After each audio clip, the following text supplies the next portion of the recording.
Good morning and welcome to TMS Book Club. My name is Sewela Langeni from Book Circle Capital.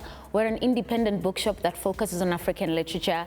As you know, we regularly bring you the latest in local books. And today I'm honored to have Pontsho Pilane, author of Power and Faith.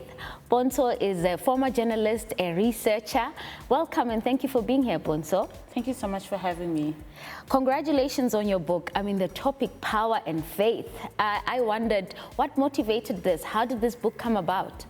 So Power and Faith was a culmination of my own spiritual journey as well as the work that I did as a journalist into the ways in which the sexual and reproductive health rights and policies in South Africa are being shaped by the US evangelical right. Correct. And it came together with my own personal story of being in a white-led mega church in South Africa.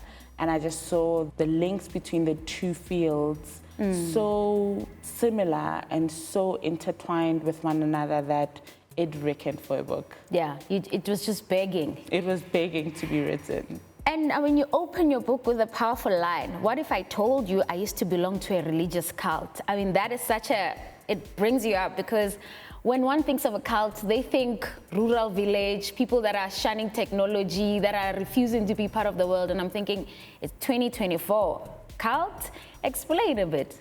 So, of course, you know, I wanted to begin the book with a line that really captures the audience. And in the past decade, I'd say that South Africa has been fascinated with religious, particularly fanatical religious experiences and expressions. Correct. And a lot of the times we call those expressions of religion in those ways cults. Yeah. And I thought it would be interesting to really begin that book, but to also deeply and genuinely question whether or not I was in a cult, because until today, I'm not even sure I can answer that question with a straight yes or no. Or no. Yeah. And I guess in the book, you take us through that journey and it's left to the reader to decide whether it was cults or not.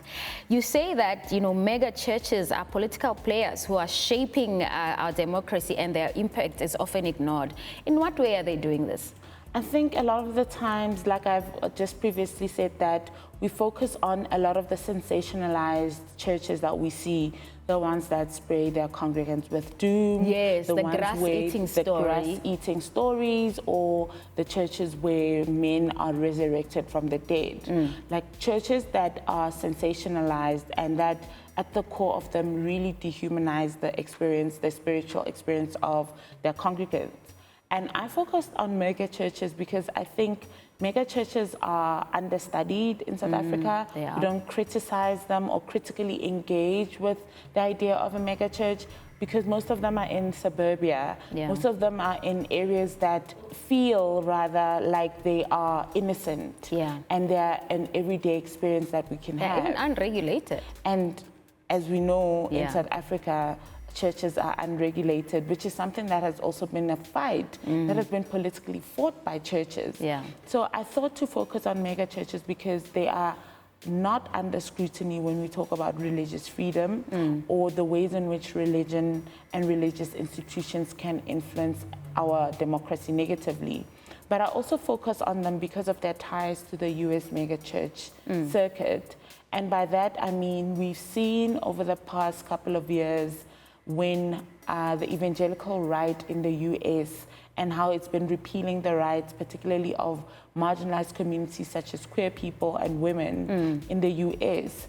And a lot of those people who are supporting these policies that are detrimental to the well-being and health of marginalized people are megachurch leaders. Yeah. They're the ones who were laying hands on Donald Trump in the White House. They're the ones that are trying to encourage their congregants to vote for a certain political party. Yeah. Or rather in the US, it's more of Republicans or Democrats.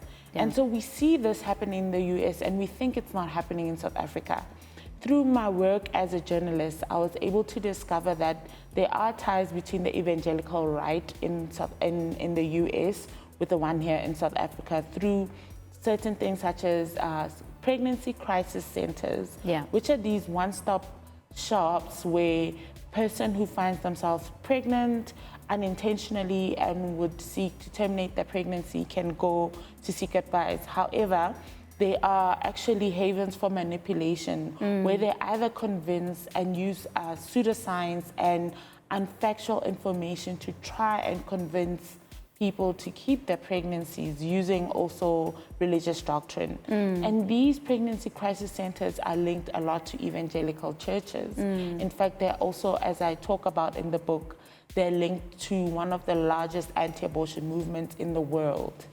And these were some of the things that I seek to explore in the book, to show that how our seemingly innocent faith and belief and participation in what looks like just an ordinary institution such as megachurch, prosperity gospel, could actually be dangerous, and not only for ourselves as individuals, which I tell through the individual story of myself, but through how it is actually quietly shaping our democracy, as the title says. Interesting. What would you like readers to take away from this, especially since it's so intertwined with your own journey of faith? I think I want different readers to take different things from this. You know, I am very aware that South Africa is a very religious country. About, you know, a majority of South Africans ascribe to some sort of religion, and particularly Christianity. And I don't want them to see this as an attack on their religion or their faith belief, but instead of a call to action to really interrogate and hold those that we give our spiritual lives to into account, and to see whether or not our own personal churches or the places of worship that we subscribe to are not in the business of marginalizing and taking away the rights of other people. I also want people to also think about, what does it mean to be a, you know, I talk a lot about the evangelical right. What does it mean to be part of the evangelical left? What does it mean to speak of justice, speak of emancipation, speak of freedom, speak of upholding everyone's human rights, regardless of their gender, their race, their sexual orientation, or what they choose to do with, or they don't do with their bodies? What does it look like to be a Christian who believes in that kind of faith? And I want us to also be able to, it's an election year. I think this book is also a political book, more than it is just a social commentary book. And I think this book is about also holding our leaders to account, and those who want to be at the helm of our government to account, to see where they align politically in terms of the issues that are raised in the book. Thank you so much, Pontsho, for such an insightful discussion on your book. If you want to read more of this book, you definitely can get copies at Book Circle Capital and other good bookshops nationwide. That's been TMS Book Club with me, Sewela Langeni. Thank you.